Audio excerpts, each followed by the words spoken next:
우리는 매일 지옥을 경험합니다. 아침 출근길 꽉 막힌 도로 위에서 앞차가 끼어들면 화가 머리끝까지 치솟습니다. 중요한 약속이 있는데 갑자기 비가 쏟아지면 하늘을 원망하며 하루 기분을 망칩니다. 직장 상사가 내뱉은 무례한 한마디가 밤새도록 머릿속을 맴돌아 잠을 설치기도 하죠. 도대체 세상은 왜 내 뜻대로 안 되는 거야? 우리는 끊임없이 세상과 싸우고 저항하고 분노합니다. 그런데 여기 우리보다 훨씬 더 끔찍한 상황에서도 평생을 웃으며 살았던 한 남자가 있습니다. 그는 로마 시대의 노예였습니다. 다리는 절름발이었고 가진 것은 아무것도 없었으며 생사여탈권조차 주인에게 쥐어 있었습니다. 하지만 그는 로마의 황제조차 부러워할 만큼 완전한 마음의 자유를 누렸습니다. 그의 이름은 에픽테토스. 오늘날 실리콘밸리의 천재들과 하이퍼 퍼포머들이 가장 사랑하는 스토아 악파의 거두입니다. 그는 말했습니다. 인간을 불안하게 만드는 것은 상황 그 자체가 아니라 그 상황을 바라보는 인간의 생각이다. 오늘 소개할 이야기는 단순한 멘탈 관리법이 아닙니다. 지난 2000년 동안 인류의 지성인들이 비밀스럽게 전수해 온 불안과 분노를 영으로 만드는 고대 철학의 정수 통제 이분법입니다. 이 영상을 끝까지 보신다면 당신은 더 이상 세상 따위에 상처받지 않는 강철 멘탈을 갖게 될 것입니다. 에픽테토스의 멘탈이 얼마나 강력했는지 보여주는 유명한 일화가 있습니다. 어느 날 그의 주인이 심심풀이로 에픽테토스의 다리를 비틀며 고문하기 시작했습니다. 보통 사람이라면 살려주세요.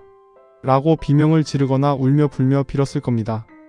하지만 에픽테토스는 표정 하나 변하지 않고 마치 남의 다리를 보듯 담담하게 말했습니다. 주인님, 계속 그렇게 비트시면 다리가 부러질 것입니다. 주인은 오기가 생겨 더 세게 비틀었고 결국 우두둑 소리와 함께 다리가 부러졌습니다. 그 순간에도 에픽테토스는 화를 내거나 울지 않았습니다. 그저 부러진 다리를 가리키며 침착하게 말했죠. 보십시오. 제가 부러질 거라고 말씀드리지 않았습니까? 도대체 어떻게 이럴 수 있을까요? 사이코패스여서?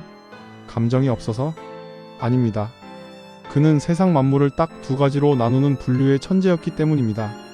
스토아 철학의 제일 원칙 통제의 이분법입니다. 세상에는 내 뜻대로 할 수 있는 것과 내 뜻대로 할 수 없는 것이 있습니다.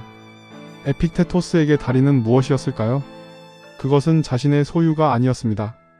주인의 기분에 따라 부러질 수도 있고 멀쩡할 수도 있는 외부의 영역이었죠. 반면 그 고통을 대하는 자신의 태도와 평정심은 무엇일까요? 그것은 주인이 아무리 고문해도 빼앗아 갈 수 없는 오직 자신만이 통제할 수 있는 내면의 영역이었습니다. 현대로 돌아와 볼까요? 우리가 고통받는 이유는 단순합니다. 신의 영역을 인간의 영역으로 착각하고 그것을 바꾸려 들기 때문입니다. 갑자기 내리는 비를 멈출 수 있나요? 차가 막히는 도로를 뚫을 수 있나요? 남들이 나를 싫어하는 마음을 강제로 바꿀 수 있나요? 그런데 우리는 비가 오면 하늘에 화를 내고 차가 막히면 핸들을 치며 욕을 하고 남들이 나를 싫어하면 억울해합니다. 내 손을 떠난 공을 마음대로 조종하려는 욕심. 스토아 철학자들은 이것을 미친 짓이라고 불렀습니다. 통제할 수 없는 것을 통제하려는 욕망이 바로 지옥의 입구입니다. 그렇다면 우리는 아무것도 하지 말고 포기하라는 걸까요? 어차피 안 될 거 될 대로 되라지 하며 무기력하게 살라는 뜻일까요? 절대 아닙니다. 스토아 학파는 오히려 그 누구보다 치열하게 노력할 것을 강조합니다. 다만 노력의 초점이 다를 뿐입니다. 그들은 인생을 활쏘기에 비유했습니다. 여기 올림픽 결승전에 나선 궁수가 있습니다. 그가 통제할 수 있는 것은 무엇일까요? 화를 관리하고 훈련을 통해 근육을 단련하고 정확한 자세를 잡고 흔들림 없이 시위를 당기는 것. 여기까지는 100% 그의 영역입니다. 그는 여기에 목숨을 걸어야 합니다. 하지만 화살이 손끝을 떠난 직후부터는 어떤가요? 그 화살이 관역 정중앙에 꽂혀 10점이 될지 아니면 갑자기 돌풍이 불어 0점이 될지는 궁수의 통제권 밖입니다. 그것은 바람의 영역이고 운명의 영역입니다. 어리석은 궁수는 화살이 빗나갔을 때 괴로워합니다. 나는 실패자야. 내 인생은 끝났어. 자신의 가치를 결과에 두었기 때문입니다. 하지만 지혜로운 스토아적 궁수는 화살이 빗나가도 평온합니다. 나는 내가 할 수 있는 모든 것을 완벽하게 했다. 바람이 불어 빗나간 것은 내 탓이 아니다. 그는 자신의 가치를 결과가 아닌 과정에 두었기 때문입니다. 여러분의 인생도 똑같습니다. 시험 합격, 취업, 사업 대박, 짝사랑의 성공. 이 모든 결과는 당신의 것이 아닙니다. 당신의 것은 오직 준비하는 과정과 최선을 다하는 태도뿐입니다. 성공에 집착하지 마세요. 결과는 신에게 맡기세요. 당신이 통제할 수 있는 것에만 집중하고 나머지는 깨끗하게 있는 것. 이것이 바로 스토아 철학이 말하는 진정한 자유입니다. 마지막으로 스토아 철학의 가장 아름다운 비유를 하나 더 들려드리겠습니다. 이른바 마차에 묶인 개의 비유입니다. 운명이라는 거대한 마차가 달리고 있습니다. 그리고 우리 인간은 그 마차 뒤에 끈으로 묶인 개와 같습니다. 마차는 우리가 싫다고 해서 멈추지 않고 우리가 원한다고 해서 빨라지지도 않습니다. 그저 갈 길을 갈 뿐입니다. 이때 어리석은 개는 가기 싫다고 버팁니다. 끈을 물어뜯고 짖고 발버둥 칩니다. 결과는 어떤가요? 목이 졸린 채 바닥에 질질 끌려가게 됩니다. 온몸이 상처투성이가 되죠. 이것이 바로 우리가 왜 나한테 이런 일이 생겨? 라고 불평하며 사는 모습입니다. 반면 지혜로운 개는 어떻게 할까요? 마차가 움직이면 그 속도에 맞춰 함께 달립니다. 어차피 가야 할 길이라면 끌려가는 대신 자발적으로 달리는 것을 택합니다. 그러면 산책이 되고 여행이 됩니다. 이것이 바로 프리드리히 니체가 말한 아모르 파티에머, FATI 즉 운명의 원류입니다.